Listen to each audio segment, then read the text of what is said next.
আসসালামু আলাইকুম বন্ধুরা, কেমন আছেন? আশা করি সকলে ভালো আছেন। তো চলে আসলাম নতুন আরেকটা ভিডিওতে। দেখতে পাচ্ছেন,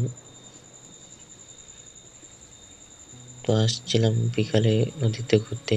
তো আসে দেখি নদীর আকাশটা উপরে অনেক সুন্দর দেখতে পাচ্ছেন কত সুন্দর। তো বিকালে এসে দেখি মেঘ লালচে হয়ে গেছে, সূর্য ডুবার মতো অবস্থা। তো দেখতে পাচ্ছেন নদীর দৃশ্যটা অনেক সুন্দর দেখা যাচ্ছে। ওই পাশে কাশফুল ফুটে আছে, দেখতে পাচ্ছেন নদীর ওই পাশে কাশফুল আছে। তো দেখতে পাচ্ছেন দৃশ্যটি অনেক সুন্দর। বক পাখি বসে আছে নদীতে, মাছ খাচ্ছে। নদীতে বসে বক পাখি মাছ খাচ্ছে, দেখতে পাচ্ছেন।